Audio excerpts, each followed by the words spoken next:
On today's episode of Four Verts, we're going to do a little 2025 quarterback carousel predictions. About 10 teams that are up in the air on who their starting quarterbacks are going to be next year. So we'll dive into that. My name is Harrison Graham from Chat Sports. I think there's 6 teams that are clearly without a starter and in all likelihood don't have a starter on the roster. Cleveland, Deshaun might miss the whole season with re-injuring the Achilles. And even if he got healthy, it just kind of feels like that ship has sailed. The Raiders, they have Gardner Minshew. He's likely going to get cut. They have Aiden O'Connell. I think they're going to go somewhere else. Giants, the only quarterback on the roster, I believe, is Tommy DeVito. He's not going to start.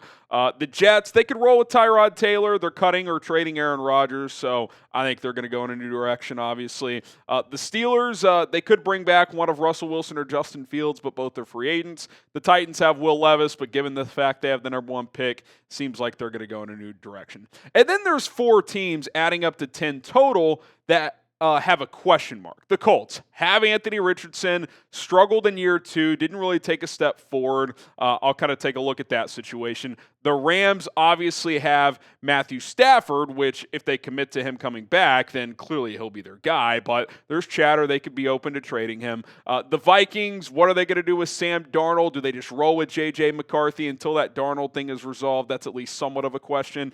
And then the Saints, who have Derek Carr, but given their financial situation, may have to pivot off him. And if they do, that would put them into the other category of without a starter, unless they're just going to roll with Spencer Rattler, which I guess could happen, but I would bet against it with the first-time head coach.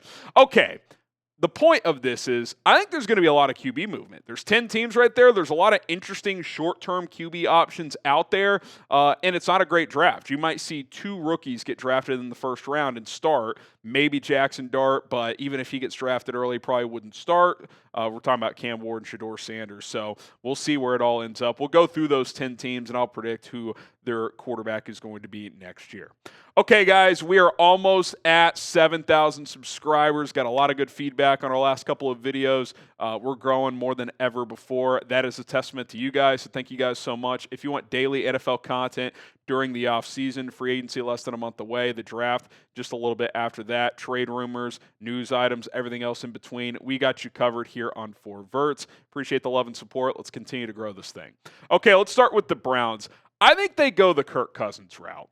Obviously, the Falcons would have to cut him, but I do think he eventually gets cut. Given Deshaun Watson's contract situation and how much he costs against the cap, I don't think signing a bridge that would cost $10, $15, $20 million is an appetite that Cleveland would have. But the beauty of Kirk Cousins, and by the way, I think they'll pass on a QB at 2. They'll either trade down or draft Abdul Carter or Travis Hunter. That's my prediction. Is that Cousins, you can get him on a vet minimum deal, because if the Falcons cut him, I think they have to pay him $27, $28 million bucks. So you sign him for $2 million. He's got his $30 million for this year. Very similar to the Russell Wilson situation last season, where the Broncos were paying him his contract that they owed him, the guaranteed money, and the Steelers got him on a vet minimum deal. I could see a very similar situation with Cousins for whichever team he goes to. And for the Browns, it's kind of perfect because they don't have a ton of cap flexibility given Watson's contract situation. Okay, let's go to the Las Vegas Raiders. I'm going to predict Sam Darnold. Talked about this the other day, that there's some buzz there already. Adam Schefter mentioned them as a team to watch. I think the Raiders would be willing to give him a 3-year contract, and that may not be out there for Darnold for a lot of teams. So if he could get that security, maybe it's the Baker deal or 3 for $90 with 40 or 50 guaranteed. It's probably more than he's getting elsewhere. With the Raiders picking at number 6, I don't know if they can risk waiting until the draft to try and get Shedeur Sanders or Cam Ward, because that avenue may not just be available. I could see them signing Darnold, who's coming off a career year, Pete Carroll being a veteran coach, John Spytek being part of that regime that brought in Baker Mayfield as a reclamation project. Darnold seems to be on a similar trajectory. I feel like there's a lot of things that make sense here. The Giants. I think they're going to end up drafting Shedeur Sanders at number 3. Now, I do think there's a situation where they would trade up to 1 to draft Cam Ward if Tennessee passes on him. We'll get to the Titans in a little bit. I'm also going to add in here that they sign Russell Wilson. I think the Giants have to sign someone in free agency before the draft, because there is a scenario where the Titans at 1 and the Browns at 2 take the top 2 quarterbacks in the draft. So you have to have someone in place if you are New York. You sign Russell Wilson to a 1-year deal. You draft Shedeur. Russ is probably your week 1 starter. If he struggles, you go to Shedeur in the middle of the season. If he plays great, you treat this as a redshirt year for Sanders. He takes over in 2026. I think that could work. There was mutual interest between Wilson and the Giants last year, or really there was Russ interest. He wanted to go there, but they kept Daniel Jones. I could see both sides revisiting that situation this offseason. Jets, Derek Carr, and we'll get to the Saints in a little bit, a little teaser. I think New Orleans ends up cutting him. The Jets could certainly roll with Tyrod, who only costs like $6-7 million, but Carr's situation is similar to Kirk Cousins. Now, not all the way, but the Saints owe him $20 million, so you could get him for like $8-10 million probably, because then there's his $30 million for the season. Carr may not have a ton of options in terms of starting opportunities. So if you're him, the Jets are willing to offer you a starting job, you'd probably take $8-10 million to do that. So I think that could be a situation where New York brings him in. Tyrod's their backup, and that's the 1-2 they roll with next year. The Steelers, how about Aaron Rodgers? Now, Rodgers could certainly retire. I saw Bill Cowher the other day joined the Dan Patrick Show and predicted that there will be mutual interest between the Rodgers and the Steelers, and he's very close to the Rooney family, obviously being their coach for almost 2 decades. He feels pretty confident that Pittsburgh will have some interest here. And Rodgers has long been a fan of Mike Tomlin, so I could see this being the case. And look, you could make an argument that Rodgers retiring makes the most sense. Does he want to go out without these 2 years in New York the way they went?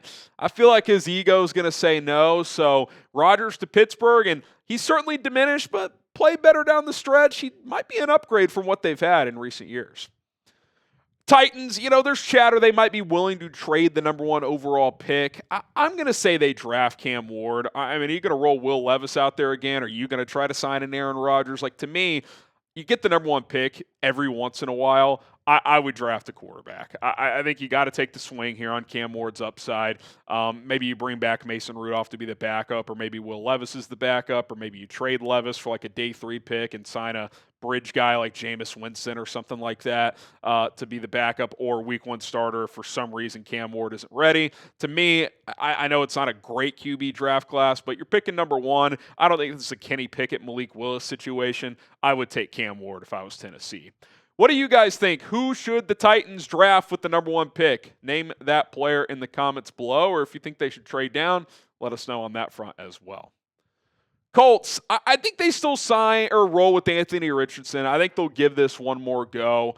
Certainly has been a roller coaster. He's had some injuries. He's been inconsistent, but he was a top 5 pick a couple of years ago and missed most of his rookie year. I think they'll at least enter the offseason and next year with him in mind as the starter. I do think they'll sign a bridge. I mentioned Jameis Winston earlier. He could be an option. You could bring in an Andy Dalton, a Jacoby Brissett, one of these vets that's not really a starter anymore, but maybe they're better than Joe Flacco. I think Flacco we saw last year, like it wasn't the Cleveland magical run anymore. So I think they'll bring in somebody, but I think Shane Steichen and Chris Ballard kind of know if they can't make this work with Richardson, they're probably out of a job next year.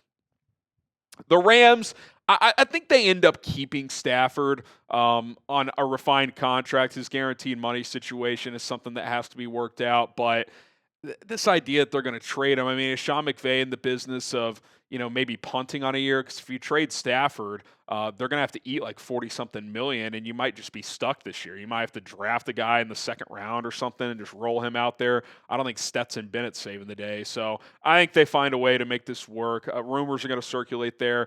Feels like he's the first big domino that has to drop. I do think that this has to be resolved before free agency between Stafford and the Rams. I think we will know before March 10th if they are shopping him for a trade or if they have worked out a new contract to keep Stafford in L.A. My prediction, they run it with Stafford one more season in L.A., and next year he's on a different team or retires.